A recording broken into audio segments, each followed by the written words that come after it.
कृष्ण, अब समय सार्थक हो रहा है। सच्ची मानिए, बहुत सौसें कीमती है। ये उस समय समझोगे जब आखिरी समय आएगा कि अरे मैंने जाना नहीं, अपने जीवन को व्यर्थ गंवा दिया। कई बार सत्संग में कहा कि 50 वर्ष के समय में कमाई हुई संपत्ति से आप 5 सेकंड का समय नहीं खरीद सकते।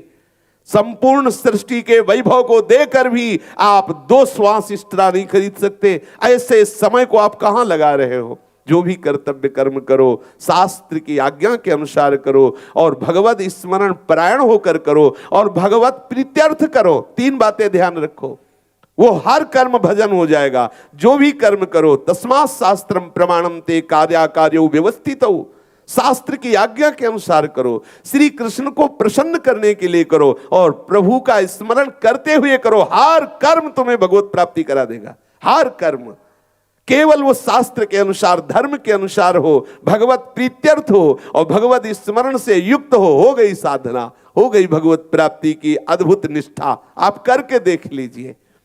हम निरंतर अपने इष्ट का नाम कीर्तन करें, इष्ट प्रेमियों का संग करें और इष्ट धाम का वास स्वीकार करें तो जीवन सार्थक हो जाएगा। आहा, महामहिमामयी बात है। एकाग्रता पूर्वक सुनो। पूज्यपाद श्री रूप गोस्वामी जी कह रहे हैं कि जैसे हमारा पित्त बढ़ा हो और हमें मिश्री पवाई जाए तो मिश्री कड़वी लगती है, लेकिन यदि बहुत काल तक उस मिश्री का हम आदर पूर्वक, नियम पूर्वक सेवन करें तो पित्त का शमन कर देगी, पित्त को नष्ट कर देगी और वो मीठी लगने लगेगी। बहुत काल से हम इस माया अविद्या रूपी पित्त रोग से ग्रसित हैं। बहुत ध्यान देने योग्य बात है। अपने लोगों के प्रायः प्रश्न यही रहते हैं कि मुझे भगवान नाम में रुचि नहीं लगती, भजन में मन नहीं लगता, ये नाम में सुख नहीं मिलता, नाम मीठा नहीं लगता। उसका कारण है हम माया रूपी पित्त दोष से ग्रसित हैं, अविद्या रूपी पित्त दोष से ग्रसित हैं। जब हम भगवान नाम रूपी मिश्री, भगवान नाम कीर्तन, भगवत लीला गुणानुवाद रूपी मिश्री को मुख में रखते तो अविद्या रूपी पित्त बढ़ने के कारण बिल्कुल स्वाद नहीं लगता और विपरीतता आती है। एक जलन पैदा होती है, मन घबराता है, एक भय सा लगता है कहीं ये शरीर छूट न जाए, संसार छूट न जाए। अरे सुनते हैं भक्ति जो करने लगते हैं उनकी ये दशा हो, घबराहट पैदा करेगा। बोले तुम भजन करो, ये सब अपने आप, बोले सब छूट जाएगा, नहीं करना, सब छूट जाएगा।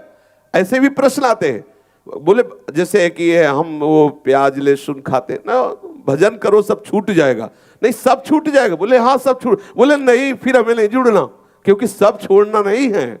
मतलब भजन इसलिए करना है कि जो हम चाहते हैं वो पूरा होता रहे। ये सब पित्त रोगी हैं बेचारे, अविद्याग्रसित अपने लोग हैं, तो अपनी रसेंद्री को ये राधा नाम सुधा रसम, ये कृष्णामृत, लीलामृत, ये सब अच्छा नहीं लग रहा है, ये सब कड़ुआ सा लग रहा है। श्री पूज्यपाद रूप गोस्वामी जी कह रहे हैं इस माया ने श्री कृष्ण रस से आपको विमुख कर रखा है, इसलिए आप आदर पूर्वक, नियम पूर्वक बहुत काल तक खूब नाम रटो, खूब लीला गायन करो, लीला श्रवण करो। तो जैसे मिश्री पहले पहले पित्त रोग वाले को कड़वी लगती है, लेकिन वही मिश्री नियम पूर्वक, आदर पूर्वक यदि सेवन की जाए तो पित्त का समन करके मीठी लगने लगती है। ऐसे ही यदि आदर पूर्वक, नियम पूर्वक बहुत काल तक नाम जप किया जाए, नाम कीर्तन किया जाए तो समस्त अविद्या का, समस्त जो हमारे पापाचरण जमा है उनको नष्ट करके हृदय में भगवत प्रेम प्रकट कर दे। फिर तो नाच पड़ोगे, पायो जो पायो मैंने राम रतन धन पायो, वस्तु अमोलक दी मेरे सतगुरु, निस दिन बढ़त सवाय। महाआनंद, फिर तो नाच पड़ोगे। पर ये अभी आपको तत्काल स्वाद नहीं मिलेगा। अगर स्वाद मिलने लगा, नाम मीठा लगने लगा तो समझ लो किसी न किसी जन्म में आपका भजन हुआ है, आपकी भगवत आराधना हुई है, उससे आपकी अविद्या रूपी पित्त का समन हो गया है। आनंद पूर्वक चलो। यदि आपको अच्छा नहीं लग रहा भगवत चर्चा, भगवत नाम, भगवत गुण, तो समझ लो कि अविद्या रूपी पित्त बढ़ा हुआ है। धैर्य से रहो और खूब नाम जप करो, धीरे धीरे इसका समन हो जाएगा, आप खुद अनुभव करेंगे। पर जब तक आनंद नहीं मिल रहा तब तक रुक पाना बड़ा कठिन होता है, इसीलिए सत्संग की आवश्यकता है। सत्संग आपको धैर्य प्रदान करेगा, सत्संग आपको नाम जप की प्रेरणा देगा, सत्संग आपके नाम जप को बढ़ाएगा, सत्संग आपके नाम जप को बचाएगा, सत्संग आपके नाम जप को पचाएगा, और जहां पच गया तो रोग का शमन हो जाएगा।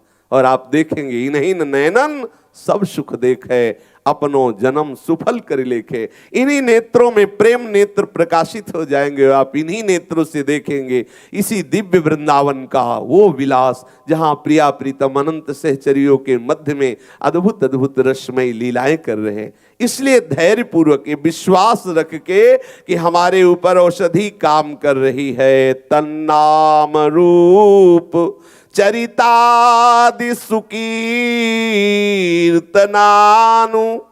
स्मृत्यो हो क्रमेण रसना मनसी नियोज्य तिष्ठन ब्रजे तदनुरागी जनानुगामी कालम नये दखिलमीत्युपदेश सारं। श्री पूज्य पद रूप गोस्वामी जी कह रहे हैं, मैं तुम्हें उपदेश का सार बता रहा हूं, विचलित मत होना। तुम्हारी अविद्या रूपी ये पित्त बढ़ा हुआ है, इसलिए तुम्हें मीठा नहीं लग रहा है। खूब नाम जप करो, तन नाम रूप चरितादि सुकीर्तनानु। खूब प्रभु के नाम का कीर्तन करो। उनके रूप रस में डूबे हुए महापुरुषों ने जो पद की रचनाएं की है, महापुरुषों ने जो लीला गायन किया है, खूब उच्च स्वर से, भले आपकी समझ में नहीं आ रहा, आपको कोई सुख नहीं मिल रहा, यदि आपकी समझ में नहीं आ रहा, आपको सुख नहीं मिल रहा, तो आप ऐसा ना समझे कि आपका लीला गायन व्यर्थ जा रहा है। जैसे किसी को सांप काटे हो तो मंत्र झाड़ने वाला आता है, वो मंत्र बोलता है, छू बोलता है, लेकिन ना तो किसी की समझ में आता है किसका अर्थ क्या है, ना समझ में आ रहा है ये बोल क्या रहा है, गड़बड़ गड़बड़ कुछ बोलता रहता है, लेकिन सामने वाले का विष उतरता है, विष उतरता है। वो जैसे ही छू बोलता है, लहर आती है, उसका विष उतरता है। एक साधारण मंत्रों में इतनी सामर्थ्य है, फिर ये तो महामहिमा में भगवत रूप गुण से भरे हुए पद हैं। आप इनका गायन कर रहे हैं, आपको बिल्कुल समझ में नहीं आ रहा, लेकिन आपका विष उतर रहा है। आपका जन्म जन्मांतर का जो विष है वो उतर रहा है। जिस दिन ये लहर आना बंद हुई विषयों की, उसी दिन देखोगे कि इसका क्या प्रभाव पड़ा हमारे ऊपर। अभी प्रभाव नहीं पड़ रहा, आप ऐसा मत मानना, वर्तमान में भी प्रभाव पड़ रहा है, लेकिन आपका विष उतर रहा है। इसलिए धैर्य पूर्वक, भले समझ में ना आवे, भले आनंद ना आवे, भले सुख ना आवे, आप बिल्कुल सावधान रहें। पर इसमें सावधानी विशेष ये है कि यदि भजन रहित पुरुषों का संग कर लोगे तो फिर गड़बड़ हो जाएगा, आपकी अनुभूति में वो डाल देंगे। देखा कितने दिन भजन, कितने पाठ किए, कितने बार वृंदावन, कुछ मिला, हाथ लगा, वो आपकी समझ में आने लगेगा, मन समझाने लगा, हाँ हाथ तो नहीं लगा, काहे को परेशान होते हो, अरे कमाओ खाओ, ये तो सब बाबाजी लोग हैं जिनके कुछ काम धंधा नहीं है, बड़बड़ बड़बड़ बोले, इधर उधर से रुपया पैसा लिए, खूब हराम का खाते, तुम इनकी चक्कर में मत पड़ो। ये है, यही है उपदेश। अगर ऐसे लोगों का संग किया तो बिल्कुल समझ लीजिए कि आपकी भक्ति बाधित हो जाएगी। इसलिए भगवान श्री राम कहते, बरु भर बास नरक करता था, दुष्ट संग जनि देई विधाता। भले नरक में बास मिल जाए, लेकिन ऐसे दुष्टों का संग न मिले जो हमारी भक्ति को छीड़ कर दे, जो हमारे अंदर नास्तिकता पैदा कर दे। निरंतर नाम रटने का अभ्यास करो, प्रभु की रूप गुण लीलाओं का गायन करो, संकीर्तन करो, अपनी रचना से इनके रूप गुण का गायन करो, नाम का गायन करो, मन से भी उसका चिंतन करो। जो प्रभु से, हमारे आराध्य देव से, श्री श्यामा श्याम से अलग हट करके मन चिंतन करता है, उसका निषेध करो। उसके निषेध की वृत्ति यही है कि आप उससे उदासीन हो जाओ, उसकी बात सुनो मत, ना उससे द्वेष करो, न राग करो, अपने आप खत्म हो जाएगा। ये बहुत सरल सूत्र है। जब मन आपका प्रभु से बिलग हटकर चिंतन करा रहा हो, तो ये समझ वही सकता है जो अंतर्मुखी साधक है। बहिर्मुखी तो समझ ही नहीं पाएगा, कहां से कहां पहुंचा देगा मन। अंतर्मुखी साधक तत्काल पकड़ता, गया, जे भी गया तो उससे उदासीन हो जाओ, ना उससे राग करो, ना द्वेष करो, वो वृत्ति एकदम प्रवाह की तरह चली जाएगी और आप अपनी फिर स्थिति में आ जाएंगे।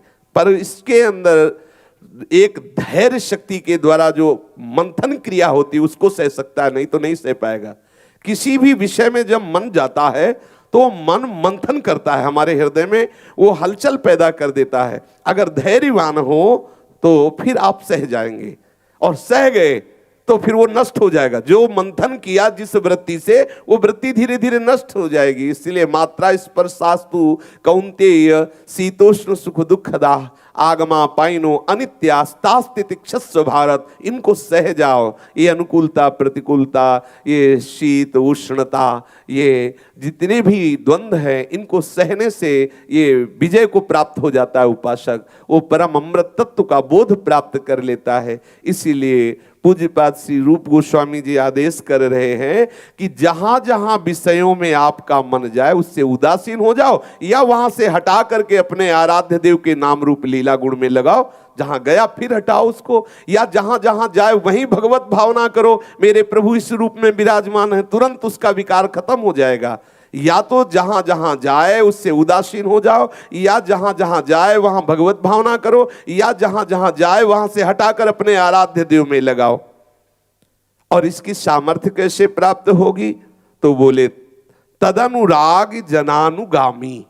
जो भगवत प्रेमी महात्मा जन है उनका आश्रय ले लो, उनका अनुगमन करो, उनकी बताई हुई साधना पद्धति से साधना करो, उपासना करो, आपको बल मिलेगा। महामहिमा में बात तिष्ठन ब्रजे, इस ब्रज 84 कोष में वास खोज लो। बड़े भाग्य से ब्रज 84 कोष के अंतर्गत वास मिलता है।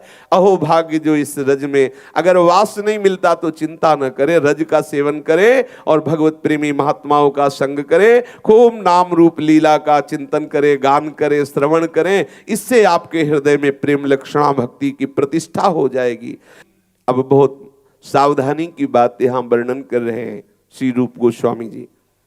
कह रहे हैं कि आप जैसे देखा कि उसने कृष्ण बोला और मानसिक प्रणाम किया, देखा वो कंठी तिलकधारी वैष्णव चरणों में प्रणाम किया, देखा वो प्रिया प्रीतम के चिंतन में डूबा हुआ है, प्रणाम किया, उसको प्रसाद के लिए निमंत्रित किया, आप उसके संग बैठे, तो कहीं ऐसा ना हो कि किसी भक्त के प्रति आपके हृदय में आ जाए कि ये कहीं नीच वर्ण का तो नहीं है, उसकी जाति पर कहीं दृष्टि न चली जाए। सावधान रहना, नहीं तो अपराध बन जाएगा।